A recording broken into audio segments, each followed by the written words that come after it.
Hi, everybody. Welcome to the fourth annual Production Without Borders Showcase, presented by Cultura PR and Cloud 21, which will be virtual this year, of course, as everything is with the American film market. I'm Colin Costello, and I'm the West Coast editor of Real 360 and Real Chicago. And today we have an amazing panel that I can't wait to get into, and because they feature the most renowned names and rising stars of the global entertainment industry. First, I'd like to briefly introduce each one of our panelists, and then we'll get right into a discussion, and we hope the talk will be, no pun intended, real. At the end of the panel, we'll have a short Q&A so you viewers can get your questions ready. First and foremost, I've had a lot of respect for this gentleman for a while. I'm happy to finally be able to get to speak to him. I am pleased to introduce a true legend of the global entertainment industry, Larry Naemmer. You know, Larry has 50 years of professional experience in cable TV, live events, and new media. Larry's also, really known for being the founder of E! Entertainment Television. He's also the creator of several very successful companies, including ComSpan Communications that pioneered Western forms of entertainment in the former Soviet Union, and Steeplechase Media that served as the primary consultant to Microsoft's MyTV. Today, he's also the founding partner of Matan Global Entertainment Group, a venture created to develop and distribute entertainment content and media specifically for the China market. He's also a co-founder of the new lifestyle platform, Beauty Queen. And yesterday, we learned Larry, well, you know what? I'm not going to say it, Larry. Why don't you give us the big news right now? Larry, you're muted. Hi. So as of yesterday, or this morning, actually, I took on the role of being president of Film Capital, and really excited about that, working with Ali, and really look at it as an opportunity to help democratize the funding situation, particularly for independent filmmakers, people with lots of talent that really need an efficient vehicle to raise money for their creative visions. So that's fantastic. Congratulations. And we'll talk more about that in the hour. Right now, though, as we welcome Larry, I'd love to play a short trailer for Larry, if you want to introduce it at all. No, I think Larry Naemmer is an industry veteran with over 40 years of professional entertainment experience. Larry started his career with Manhattan Cable on the ground floor. Well, really below the ground floor as an underground cable splicer. Larry's keen insights were soon noticed, and as a newly appointed vice president, he was put in charge of building the first 61-channel two-way interactive cable system in the U.S., named by Forbes as the national model for cable programming.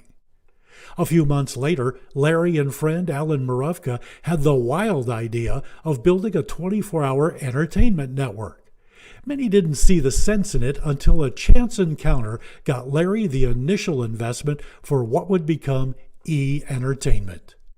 A few years later, E! became the fastest growing network in the world, seen in over 140 countries with a valuation of nearly $4 billion. In time, he launched ComSpan Communications, which launched Western Entertainment in Russia. Larry brought Western shows and musical acts that changed the post-Soviet Russian TV landscape forever. Soon after, Larry becomes a consultant at Microsoft's Interactive TV. He launches Television.com and becomes the co-founder of Eurocinema. In 2009, Larry is brought in as a consultant on media restructuring in China to allow for Western advertising standards. There, he is offered an opportunity to start the first U.S.-China production company. Later that year, Larry launches Meitan Global and goes on to be nominated for the Best Asian Comedy Writer Award, amongst other accolades. In 2015, Larry was honored with the American Chinese CEO Society Icon Award. In 2018, Larry was named chairman of Super D Studios and their portfolio of entertainment brands. Awesome. Awesome.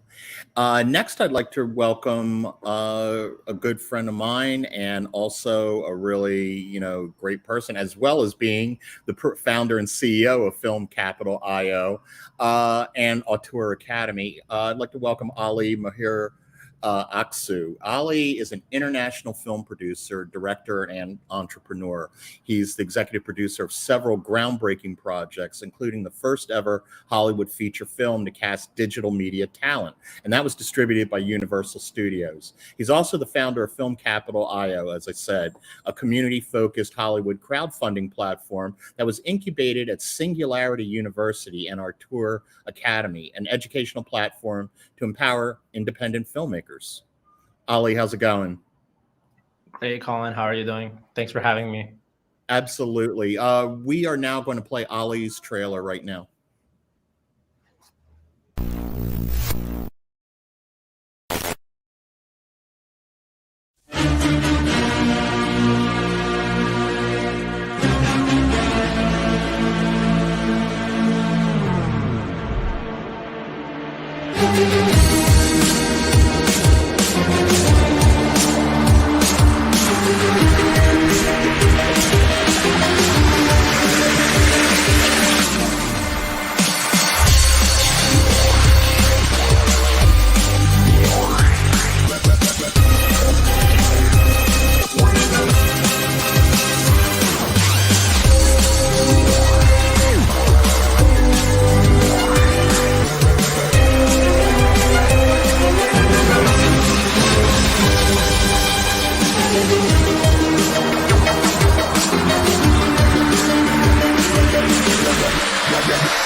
That was great. Next, I'd like to welcome to our panel actor filmmaker Angelo Reyes. Angelo is Filipino and Italian, and he's an accomplished actor whose credits include the excellent 2020 Netflix film Hillbilly Elegy, the 2010 comedy crime drama The Bill Collector, HBO's The Outsider, and the 2313 drama thriller Killing Kennedy, and others as well. After achieving success in acting, Angelo decided to explore his talent as a director. His latest project, the short film 21 and Colonial, is based on a true story about a young Black man struggling to support his family who crosses paths with an overworked police officer with PTSD. The film is an official selection of the Asian World Film Festival that's happening right now in LA. Angelo, welcome to the panel, man. Hey, Colin, thank you for having me. Thank you for having me on the panel. Absolutely. Welcome aboard. Before we move on to Sue, we're going to play a little bit of Angelo's trailer right now. Let's go see what my buddy James is doing. Shit.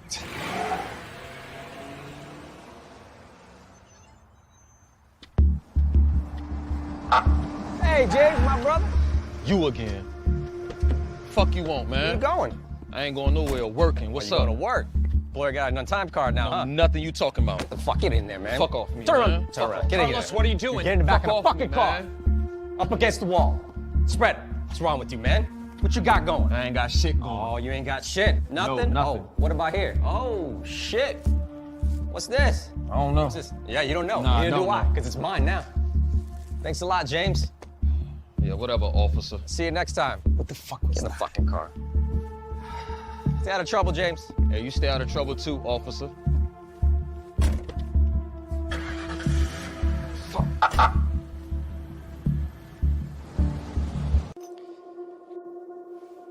Ricardo, Get dressed. I don't want to. Say what? I just want to go home. Home to what? nobody wants you. Hey, do you see your mom looking for you? Any wanted posters out? I took you in. How about you all these nice clothes, nice things? What, you think that's free? Baby, you're part of our stable now. I'll take care of you. Now get dressed. We out in 30.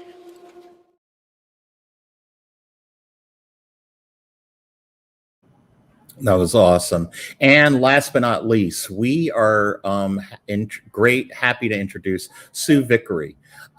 She is the founder of Heartland Films and WomenDocumentaryFilmmakers.com.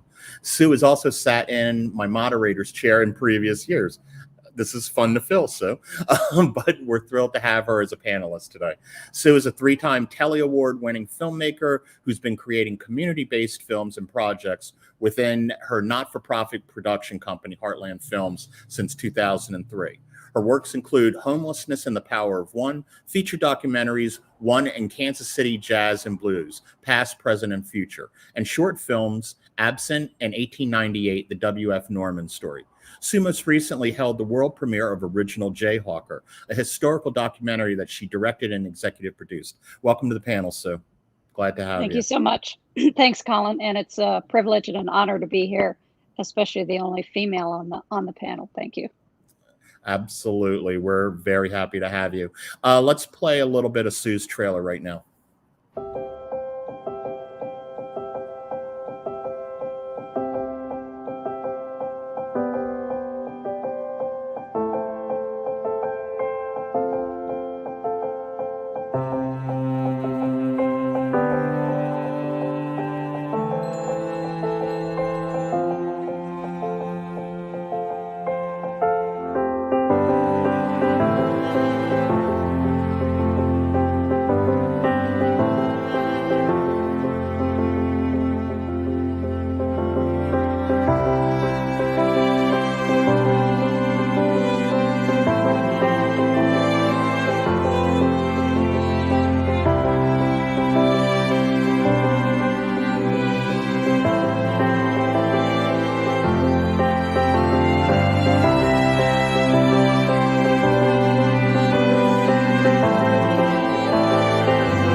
Awesome.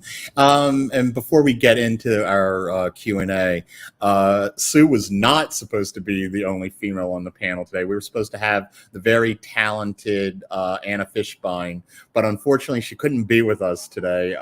She's currently en route from New York to LA and her flight was delayed. So Sue ends up being the only one, but Anna is a great talent to be reckoned with. She's the founder and president of Exo Feminist Productions and Anteria Films, and an award-winning star of stage and screen.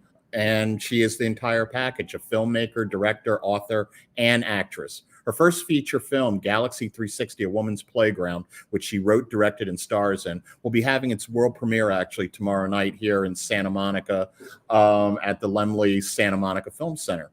The pre-release version of the film screened to a packed house at the Cannes and Big Apple Film Festivals and was a finalist at the Sundance New Frontier Festival. Let's take a look at the trailer.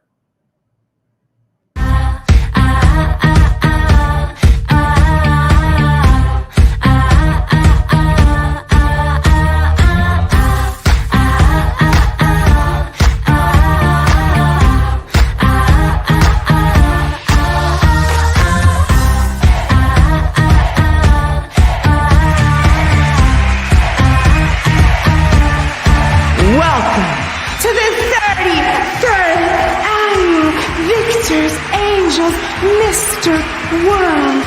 beauty pageants.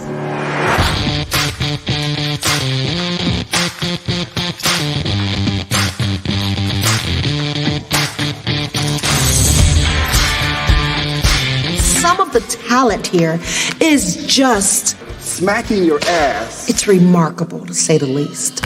I think if you suck it in a little bit, suck it in, and then say walrus. Walrus. Good. Suck it in, suck it in, suck it in.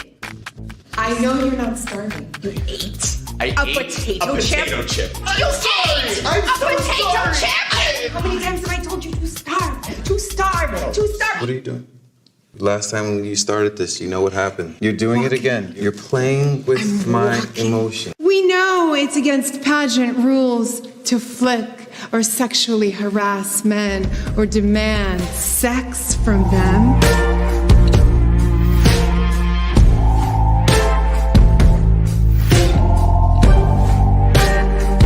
And nothing will be done to you. Nothing will be done to me. Nothing. My toes are curling. You can look and You can touch. Sleep talker, what's your secret from a lips? So preacher, preacher, wake up call. You can stop the sun is creeping. Great.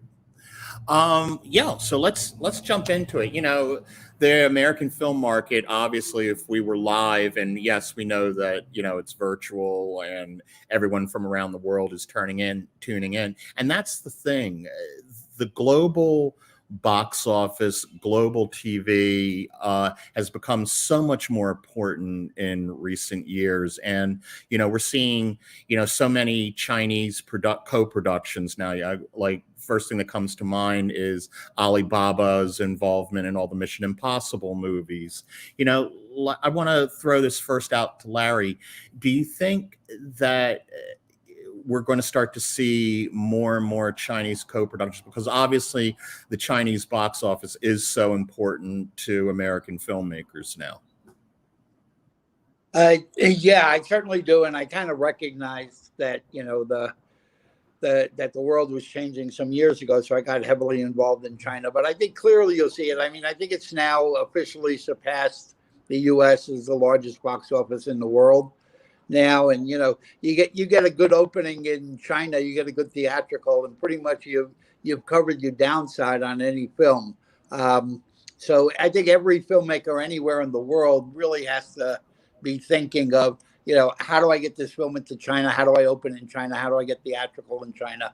So, and it's just going to grow. The market, as the market becomes more affluent, people begin to have more money, the growth of the film business will just continue. No, for sure. Ali, what do you think? Weigh in on that. Can you repeat the question? Yeah, no, just talking about the Chinese box office and how it's become so critical for American films, especially when you're talking the tentpole productions, you know, and they're even getting involved in co-productions now with, you know, United with the studios. For instance, Alibaba co-produces all the Mission Impossible films. Do you think that it's just going to keep becoming more and more integrated, the two film countries? Like Chinese co-production in the US? Mm-hmm. Of course. I mean, I think it's going to happen all around the world, as long as it makes sense. I mean, the streaming platforms are booming every day, right? In 2020 and 2021, we had a total of 420 new streaming platforms. And that means the content production also going to be democratized, and also co-productions around the world would increase. So I'm not even surprised to see that. And I think it's just going to increase over time. Yeah, no, yeah, for sure. And I mean, you mentioned streaming, and of course, with the pandemic, streaming became even more important now. You know, we all know the infamous HBO Max deal where they decided to release all the films streaming online, and just keeping it in the streaming realm. Obviously, Squid Game just became the biggest debut ever for Netflix. Netflix. And, I've always been a fan of Korean filmmaking, but, we've had now Parasite win an Oscar. We also, Chloe Zhao, who I believe is Chinese, with Nomadland. So I feel like there's an Asian wave coming, just like years ago we would have had a British wave or something else. So do you think something like Squid Game is just an anomaly, or do you think we're going to start to see more and more of this? Because more and more of those for sure. I thought it was great. Yeah, I think more and more of those for sure. And Squid Game is obviously not just, a blind luck. It's a lot of production value and really, genius stories. So that's one of the, it's not just it being from a different country, but I think that kind of content is exciting to me, because I think especially in the US, we just have, the Hollywood the movies most of the time. And, there's not necessarily a lot of alternative platforms where you can watch different types of cinema. Like Mubi is my favorite streaming platform. If you've heard of it, you just have very alternative movies instead of the mainstream ones. And I think those kind of stories are to be told as well and to be shared. So the more I see that kind of stuff, I think the more excited I get. And I think from now on, we'll see more and more of those, international cross-border stories. No, for sure. Larry, what do you think? Well, I think, I believe for some time now, and certainly more so today, that, the term Hollywood, we always think of it as a geographic location. I think Hollywood is really a state of mind. I think it's become the standard for international filmmaking and storytelling. So, I don't use it as a film made in Hollywood. I think a film can be made anywhere in the world as long as it maintains certain story quality levels and production levels and stuff. To me, that's a Hollywood film. You see it more and more. I mean, even now, we're doing, several films that we're shooting actually in Italy starting in February. We're shooting films just for the Chinese market. American storytellers writing films for, Chinese actors and production companies. And so it's all beginning to blend together. Yep, for sure. Now, Sue, congratulations to Angelo and you, Sue. As independent filmmakers, when you hear just how everything is evolving in the film business, going to China, the Korean wave, how does that affect you as an independent filmmaker? Because obviously these are the studios that are making a lot of these deals and, bringing in, imports and everything. So how does that make you feel as an indie filmmaker? Do you feel like that there's just more avenues going global, or do you feel squeezed a little bit, competitive? How? So, well, speaking for myself, when I started making films in 2003, there really was no digital platform. So how things have changed in the last 19 years is remarkable. So now we have access to so many digital platforms all over the world, and access to an audience that used to be in the movie theaters.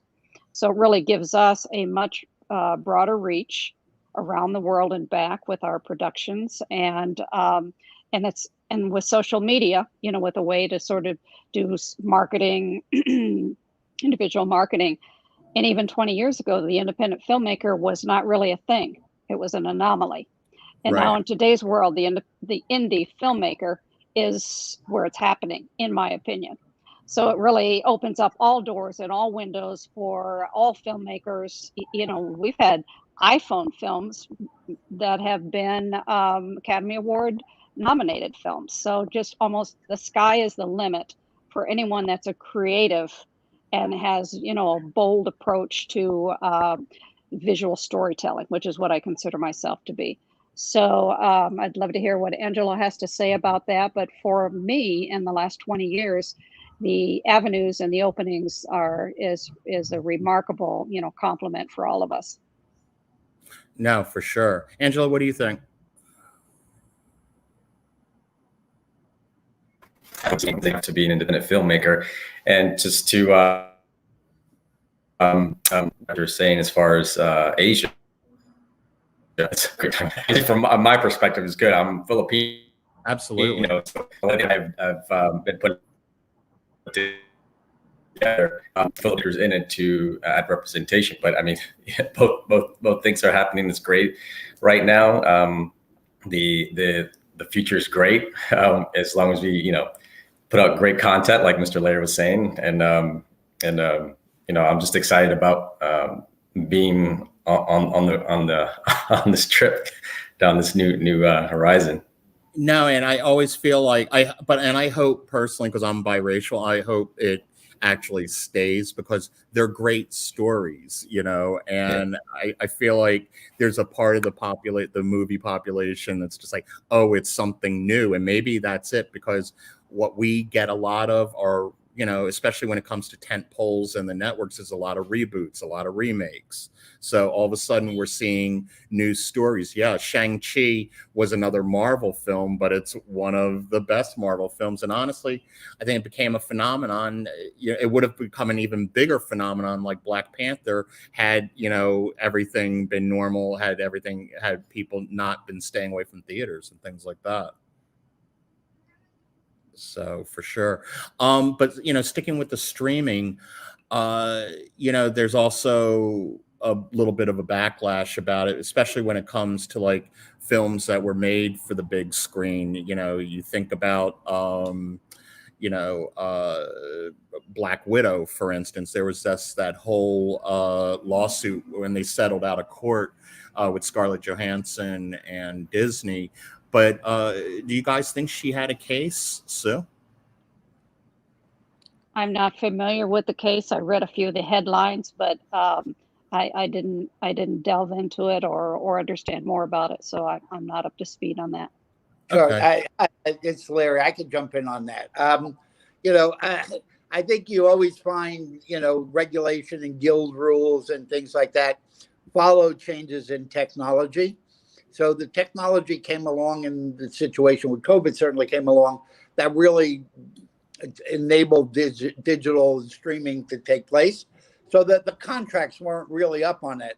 I mean, quite honestly, shame on, you know, Scarlett's lawyers for not realizing that the world is changing. Streaming is going to be part of our life forever. Some people will go to the movies, some people will watch it streaming. It's all the same. So I think you're going to see this next wave of contracts and guild agreements really begin to reflect that, so that, you know, it'll be based on the revenue that the product generates, not necessarily where it generates it from. No, for sure, for sure. Ali, you want to weigh in, or? I'm not too knowledgeable around that specific topic, so I don't want to, you know, say anything that doesn't make sense. Gotcha. Angelo? Yeah, same. Yeah, I just started reading about it, but it's interesting to learn what Mr. Lair was saying. But as an actor, yeah, you would have a lot of things are changing, and I guess that stuff needs to be, you know, looked into a little bit more. Well, I think, right, no, for sure. And I think sticking with actresses and female filmmakers and female crew in general, obviously the big thing in the news the last couple of weeks was Halyna Hutchins' you know, tragic death on set. And a lot of the talk and a lot of the blowback has been, you know, besides the fact that it feels like it was an unsafe set, was that she felt pressured to stay even when her crew left because of the conditions. Like, they were driving 50 miles every day, and they were told that their hotels were, you know, being put up for. But she felt pressured as a female cinematographer on a big shoot, pretty much to stay. And, you know, she ended up paying for it with her life. Sue, how does that make you feel as a filmmaker and as a woman? Well, I think it has nothing to do with female or male. And it's a question that I get asked a lot on panels is, do you feel undermined, or do you feel like you're at a disadvantage for being a female filmmaker? And the answer is absolutely no. So a situation like that, whether it's, you know, mortality or something that's unsafe on set, has, you know, it has nothing to do with, you know, your background or your age or your sex or your, you know, your culture or anything like that. It just is a situation that happened that obviously should not have. And there's plenty of things over the decades that have happened in production that for one reason or another were an accident or could have been, avoided. But it did happen, and it threw it into the news, and hopefully there'll be some outcome that will make other sets safe. Obviously, with COVID, we've gone through a whole year and a half now of COVID protocol, and people following that, not following that, and some obviously newsworthy stories about that as well. And I think we're all responsible on our sets to make sure that cast and crew are safe. And that is, as a director, executive producer, or producer, that's all of our responsibilities. So that it got in the news is newsworthy, and hopefully it'll lean into all of us being precautious about sets in general. So no, for sure. Great question. Angelo, how do you feel? Because obviously you're doing an indie film. This felt like it was an indie film. So obviously the budgets are tighter and things like that. And you have to do things that you normally wouldn't do if you just have hordes of money pouring in. But my question is still, like, even on an indie film these days, I don't understand, with all the special effects, and we did an article on it too, with all the special effects out there, why do we still even have like a live gun on set? Yeah, that's a pretty good question. I mean, I could speak for my experience. The film that I did with 21st to Colonial, I did have prop guns on there, but we spent a lot of safety was first. And I think safety should always be first in any type of production, and first and foremost, any type of work environment. But to my understanding, it's like, live prop guns as opposed to CGI, it does make a big difference when you're looking at it as far as quality and production value. But protocols are put in place for a reason, and nothing should be, just like Ms. Sue said, safety shouldn't be rushed. You know what I mean? That shouldn't be an expense just because. But again, from my perspective, I had all the protocols in place, no matter how low the budget that I was working with. But that was the first thing that we put on the tables. Like, okay, where's our safety manager? Where's our prop master? I mean, we made sure that the crew, way before anything had started, they all have their training, they have their meeting. Everybody was cleared out, but nothing was open, and it didn't go to anybody else. It went from the prop master and straight to the talent. Right.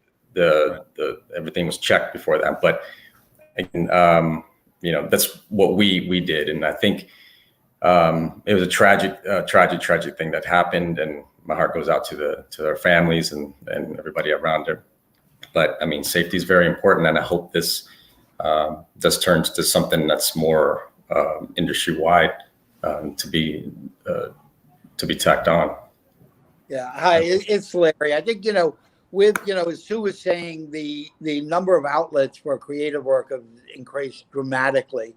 So you have this huge increase in demand, but yet you still have a fairly constant number of experienced filmmakers, experienced producers, and stuff.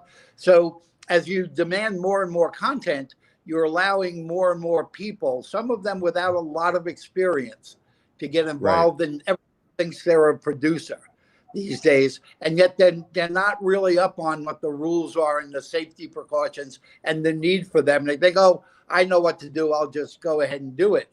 So, while there is a great advantage in all this new demand for content, there's also the disadvantage of a lot of inexperienced filmmakers coming in. And this was a great example. The things that happened on that set never should have happened. And quite honestly, it's one of the reasons I decided to get involved in Film Capital, is because, not only are we looking to provide adequate budgets and responsible budgets, but also to provide, our years of experience and guidance in making films, to making sure at least the ones we're involved with are, doing all the things and following the regulations and just being smart about producing. No, 100%. Ali, were you about to say something? Yeah. I was going to add on that as well. That was one of the biggest gaps that we've seen in the industry as well, especially in the beginning of the pandemic as the streaming boom was happening. The amount of experience in the industry for directors and producers was something to address, because even when it comes to business knowledge, we started with that and realized, as we did our study, we realized what kind of knowledge was missing. There's a lot, and film school doesn't teach you everything. So that's why we also created Author Academy, which was one of the initiatives to actually take the time to educate the people that we want to work with or not. It's up it's available to everybody. So going off of what Larry said, it's something to address, and education within the industry is so important, especially in the next coming years with this boom. Well, yeah, and filmcapital.io offers, that independent filmmaker the chance to make their films and get their visions seen. I want to switch subjects for a sec to our two indie filmmakers here. Sue, first of all, congratulations on your film. Can you just tell us a little bit more about it, and how did you fund it and things like that? Because indie filmmakers are always wondering, how do we get our films funded? It's a big question, and I get asked that a lot. As a matter of fact, I just spoke to a mass media class at Washburn University, which is my alma mater, last week, and one of the questions was, how do I support myself? How do I raise money? And over recent years with crowdfunding for indie filmmakers, that's a whole new sort of avenue of using your networks to believe in you to raise money. Enough money to make an indie film. So that's certainly something that wasn't available, 10 or even 20 years ago. I've had the luxury of, as I built my career, first of all, financing my own films. And certainly a lot of that is in kind with my own work, but also bringing along, new crafts with me from across the country. The first film I made, Homelessness and the Power of One, took me 3 years to make a 10-minute film. And people are like, why did it take you 3 years to make a 10-minute film? And I'm like, because I had to learn how to turn the camera on. But the most recent film that we premiered here in the Midwest is Original Jayhawker. It's a historical documentary. It took us 2 years to make, and we used all local people from beginning to end on it. I had an all-female crew again, which I'm very proud to use. And we did premiere it to a full house. We're raising money for a local splash park, and just sort of a real community gathering up of our history, which dates back to prior to the Civil War. So very proud of everything that I put into the world, and collaboration is the name of the game. Well, yeah, and I mean, it shows in the quality of the film and everything. Angelo, same question for you. I mean, it looks super intense. I love the camera work going on. Take us on a quick journey from inception of your idea to finding the money to do it. Well, thanks, Colin, for the question. But when I first started, obviously, when I started as an actor, and I started going on to this journey in between acting to write human impact stories, things that that ignite the heart, based on true stories. The one prior to that, those 2 clips that you saw, the one afterwards, that's based also on a true story. That's human trafficking and domestic human trafficking in Virginia. So it follows the character throughout the process and how human trafficking and human traffickers work.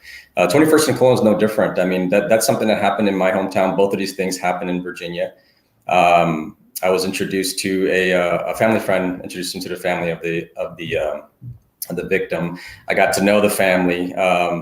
Basically, this happened back in 2016. He's about 19 years old at the time. He went to Wells Fargo to cash a check. Obviously, the check was fraudulent.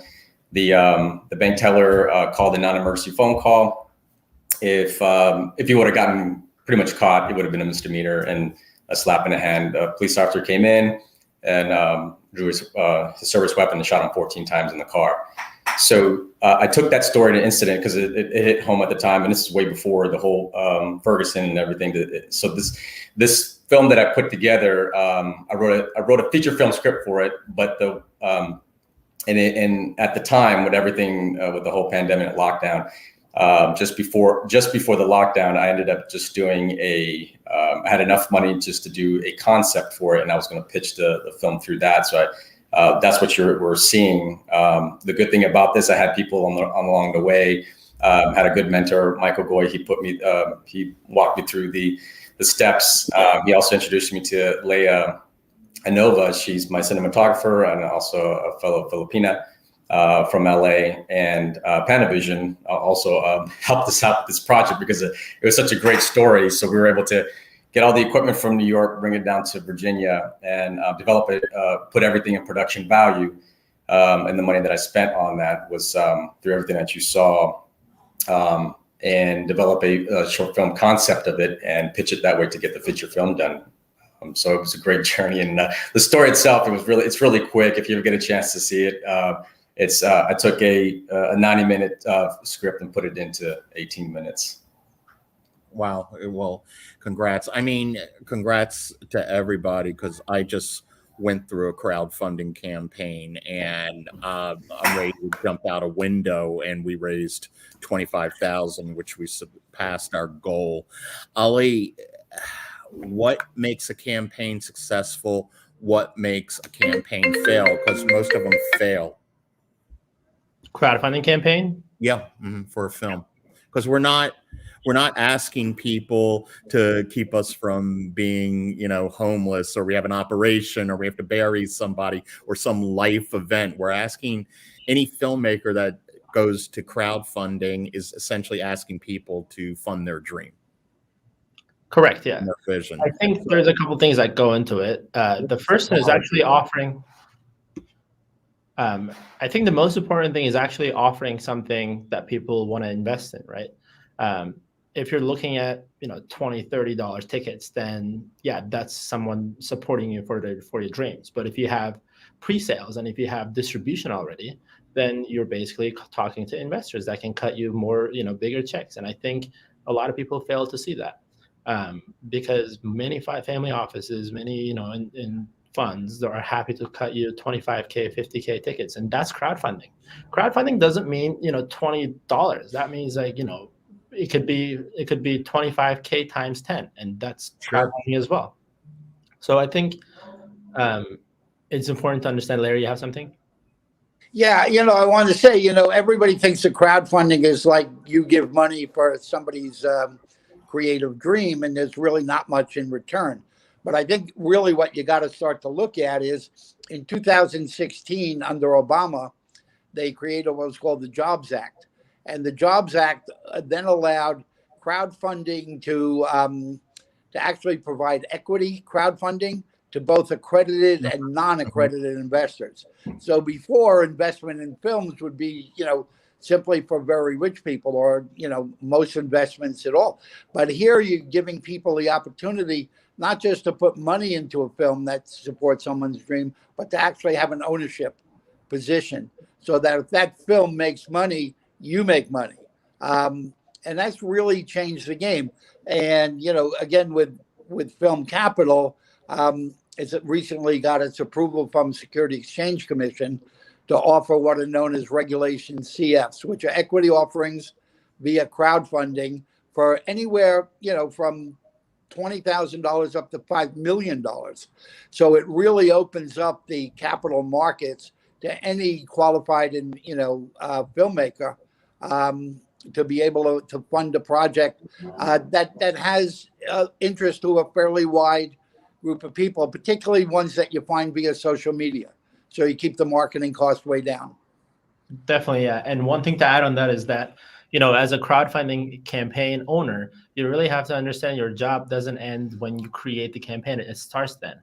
And, that's why we, sometimes suggest marketing people to work with. But, I think as a crowdfunding campaign owner, you have to know how you want to market your offering, your page, your crowdfunding page. And your video is so important. I mean, overall, you really have to present something that even institutional investors are interested in. Then you have a winner product, because you have to minimize risk for your investors. You can't treat this like busking on the street and expecting people to throw coins. You have to really create a business structure and invite people to invest in your business to make profits. And sometimes it could be perks, for smaller tickets, and that's fine. But I think the goal, if you want to have a successful campaign, like you said, Colin, then the goal is to actually convince sophisticated investors. And I think the rest will follow, because nobody wants to miss a great opportunity. No, for sure. Sue, did you want to weigh in on that? Yeah, one other thing I wanted to say was when I started my film career in 2003, one of the smartest things that I've done was I created a production company that's a 501c3. Right. I don't know why I did it at the time, but here we are, almost 20 years later, and a lot of folks have been able to invest in my projects or projects I'm involved with as a tax write-off. So it's really been a business structure that has worked extremely well for the type of films that I make. For sure. We have a slew of audience questions that I kind of want to throw out there, because they're also questions that I would ask. First of all, Larry, going back to China, we have a question that says, are there any film festivals in China that you'd recommend for an indie filmmaker? And that's questions for anybody as well. Sure. I mean, there are two really, really good ones that I attend fairly regularly. I had to miss this year because of COVID, but first and foremost, the Shanghai Film Festival is a great opportunity to meet, lots of people in the China film industry, as well as potential investors in independent films. There's a lot of money coming out of China being invested in films of all sorts these days. And then secondly, the Beijing Film Festival. So those two are really, what I consider world-class festivals now. There's a bunch coming up, but if you're going to pick one or two, pick one of those. No, for sure. Any recommendations, and this is for everybody, to finding a foreign production company to partner with? Well, if you're an indie filmmaker?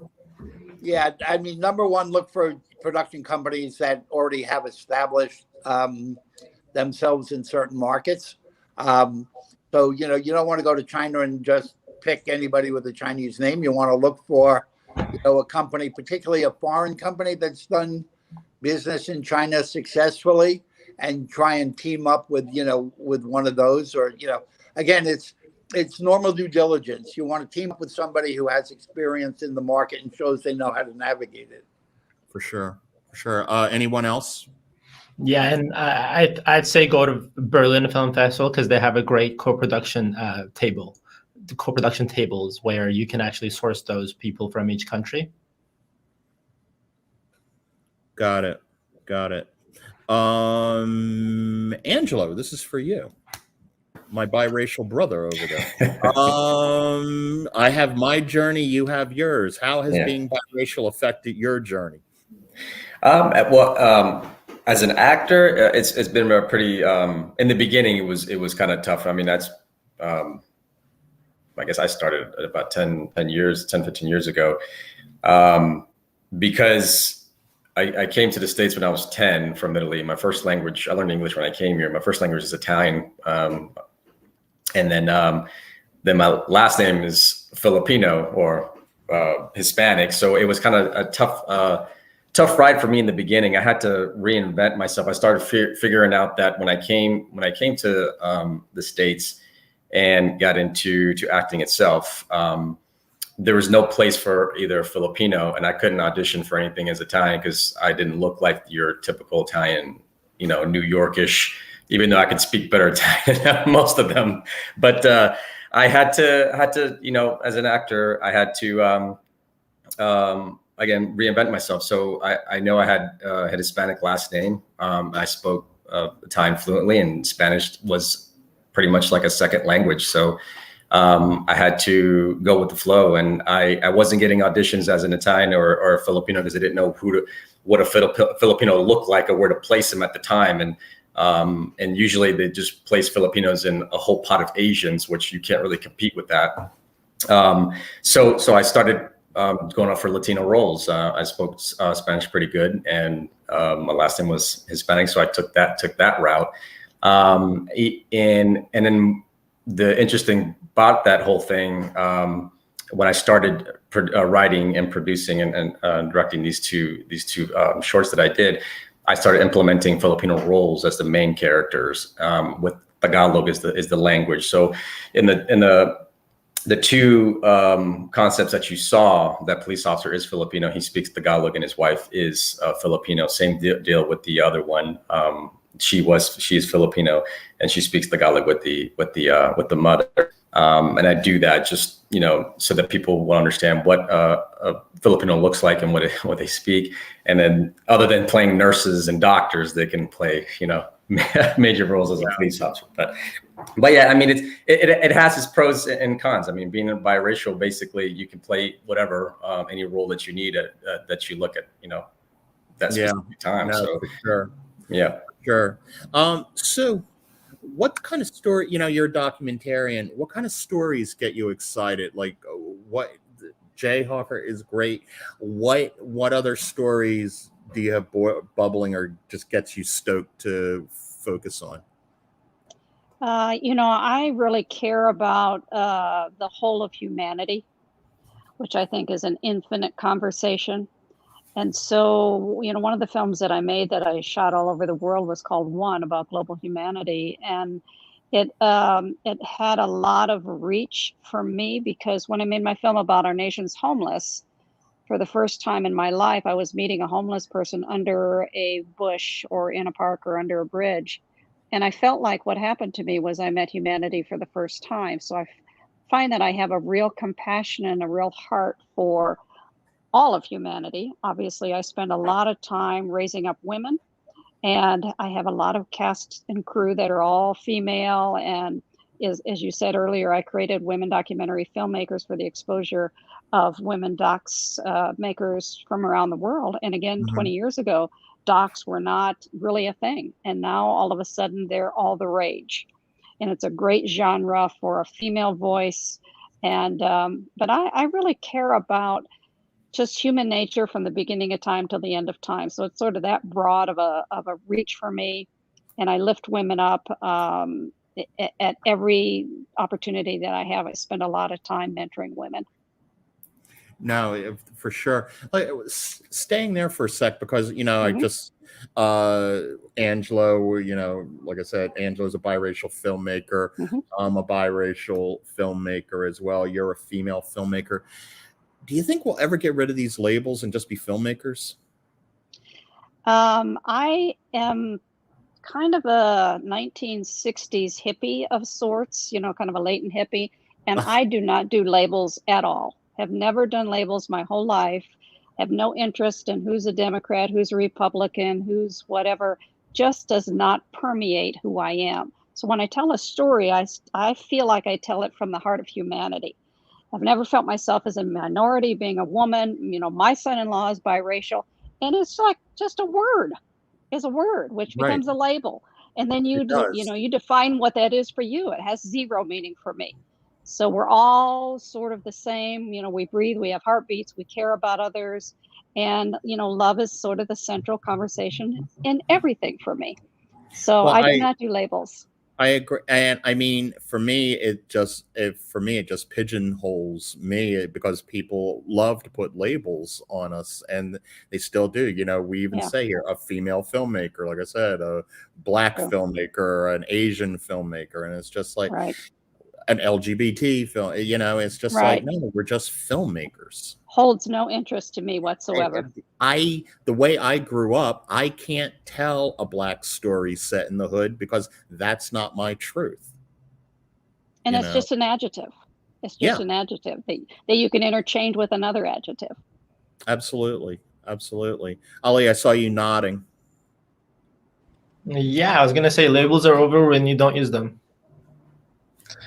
I think, if you put in the reality and say, we shouldn't label people, then I guess they'll disappear. To my perspective is, if you want to get rid of them, then don't even mention them. For sure. Agree. Ali, Agree 100%. Ali, I'm going to stick with you for a sec, because we have a question for you and Larry. Can you elaborate more on the partnership? Partnership as in for Film Capital, you mean? Yeah. Sure. I mean, look, Larry and I know each other for a while. It's not just about Film Capital, so it's just us doing something together, I guess, and creating value for the industry and creating a successful business. We're partners, as in we both own the company, and we're just basically working to make it a successful venture, and that's not Larry's first time or mine. So it's something of a plan and execution for us. I don't know what Larry would have to say here about this. No, I think that's correct. I mean, it's interesting. Ali and I are actually bonded together in that our families are both Turkish. He's been there for a lot longer than I have. I mean, my family came over quite a while ago, but we both have this vision for what filmmaking needs to be and what it's becoming. And the fact I said before that Hollywood is becoming less of a geographic place than it is a state of mind, and that we truly are approaching a global market and a global production. At the end of the day, people invest money in films. They want to get a good return. And more people are seeing that diversity is not just a politically correct statement. Diversity makes a lot of business sense. And if you really want to appeal to global audiences, you got to reflect global audiences. No, for sure. Yeah. Well, so, and this is for both of you. I want to make a movie. So I come to Film Capital and I tell you guys, I want to make X movie. What are the type of stories you get excited about? What are the type of stories you want to back, support? Well, I mean, first we look at, viability of, is this person capable of making a movie? So we don't really want to be the editors there. So if you have a movie idea that we don't necessarily buy, but we feel that you have the wherewithal to actually get the movie, if we could help you get the money, that you could make this movie and that you could play an integral part in marketing that movie to interested audiences. We're not going to exercise editorial judgment over you. We're going to support you and try and give you all the tools you need to make that movie. So it's less us being, curators of the content than being supporters of filmmakers. Is there a budget cap at all that you guys look at? Like somebody comes in with I have $100 million script. Yeah. If you look at, what we are thinking that we specialize in, that we'll specialize in, if it's just going to be a crowd-funded venture, if we believe that crowdfunding is the only way. So you could only go up to $5 million with Regulation CF. Okay. So, in one sense, that's a cap. But if it's a film that has broader appeal that could attract accredited as well as non-accredited investors, you could actually do things that, now Regulation A+ allows you to raise up to $75 million via a crowdfunding vehicle. So, those are two numbers that are out there. So I can't see us ever going beyond 75, or at least not in the near future. But, most of our stuff is going to be 5 and under. Got it. What, and last question in this area, what do you both think? And this is actually for everybody. What makes a film a good film for marketing and distribution? Well, I think one that, you could clearly identify, you got to pick out who's going to be the core audience. So if it's a certain subject and that you can kind of target those audiences, the core, not, and the core grows out, you could target them via social media. That you've got relatively economic vehicles for, getting the people most inclined to watch that movie, to at least know about that movie. So that's kind of where it all starts. And then you think of how you grow the audience beyond the core. And one thing that I would add is, back in the time you really had to get an A-list or, similar to get your pre-sales and get somebody interested to distribute it. But now it's really about putting the movie in a can in a quality way. If you can deliver a great product then I think that should be enough for you. And as long as you're telling a story in a coherent way, and you're basically having a minimum viable product, you should be good to go in this streaming world. Back in the time, still, I think you would 3 years ago I would totally answer this question differently, but now I think you just need a quality finished product. Anybody else? Angelo, Sue? No, that's good. I'm learning from Mr. Larry and Mr. Ali.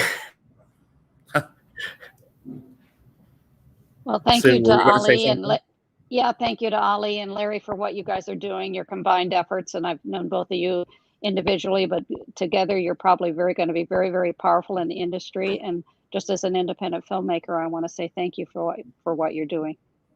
That very valuable. Thank you so much. Yeah. So I have a couple more questions before we start to wrap up and get on with the AFM. First of all, for question one, because I have to ask this because I'm a Marvel and superhero geek. So Marvel has its first film in a Rotten Tomatoes score. Do you think it's a new trend for them, or just an anomaly? The Eternals is somewhere in the high 50s now and dropping. I'll jump in on that because I pretty much have something to say about anything you ask. And that's good. If everything that anybody did was going to be a huge success, the business would be very different. You're going to have some successes, some failures. Hopefully your successes, exceed your failures. But, it was time that they had one or two that didn't do as well. And you just look at the way the whole Marvel universe is done as a whole. I mean, it's a multi-billion-dollar franchise and stuff. So that bump in the road here and there, becomes, to me, is a big so what. I see Ali nodding. That's one. Great. So going around the room, what is next up for you guys? Angelo, I'll start with you. My next step is just taking 21st Colonial and actually make it to the feature film. I'm trying to get it done, probably starting sometime next year. What I did was that short concept was part of the development packet with the pitch deck and the budget and all that stuff. So I took that all together and move into the next phase. So it's a very expensive phase, but at least have something to show visual, because my background is creative design. So having something visual is a lot better than having a script to show someone and showing that what we can do or I could do as far as putting the film together. No, for sure. Sue, how about you? I always have multiple projects going on at any given time, but I am executive producing a film that I'm particularly proud of. It's a feature documentary called She, and it's based on a book written by Amy Baker, who lives in upstate New York, called Doe. It's about missing women that have been missing at the hands of a perpetrator. And as a matter of fact, this week we're going to making the music video for an original song written by Stephanie Quayle, a Nashville talent that is unreleased yet. So I like to sort of multitask my way through projects like this. But it's due out. It's called She, and it's due out the first quarter of 2022. I think it's going to have a lot of impact across the country. That sounds really exciting. Ali, what about you? Well, being in this industry, there's always a lot of things that you're pulled into, but these days I'm basically only focusing on the release of our new version of Film Capital this January. So obviously, there's a lot of things that could have alternatively happening if I had the time, but right now I'm basically only focusing on this, and that's in the horizon. Awesome. Angelo, I hear you just got some news. Yeah, I've got to mention for the short script concept, 21st Colonial, it will be screening at the Asian World Film Festival on Monday, the 8th. And yeah, and that's the final 13 around the world. I'm representing Philippines for the HFPA Scholarship Award. So that if anybody wants to watch it, that's the time to take a look at it. And the great Mr. Namer. We started with you. Now we're bookending it. What's next for you? Sure. A few things. First and foremost, I'm jumping in with both feet. Film Capital, and at least for the next year, just populating that platform is going to take a great deal of my time there. But I'm also working on a project called Beauty Queen, which is a communications and content platform geared to the LGBTQ community. And I'm working with a guy named Mr. D, who is the branding genius behind the Ed Hardy brand, the NARS. And he's working with Richie Rich, the designer who's dressed everybody from Madonna to Gaga to Katy Perry, etc. And, last but not least, working on a big film called Empress, which we will shoot if COVID ever ends. Empress is a story that I uncovered in China. But we're doing it as a film using American-born Chinese and Canadian-born Chinese. And it's about the first and only woman to ever rule China. So in our film, she's not George Washington. She's a woman struggle to make it in a male-dominated society. And I bought the book rights, and the script is written by Ron Bass, and Ron won the Academy Award for Rain Man and Joy Luck Club. And we think it's a global topic that'll attract a lot of attention, and we look at it kind of in the vein of King's Speech. It's that kind of Very kind cool. of film. Yeah. Very cool. If anyone is interested in attending Anna Fishbein's premiere tomorrow of Galaxy 360, you can email galaxy360film@gmail.com. That's galaxy360film@gmail.com. You guys have been great.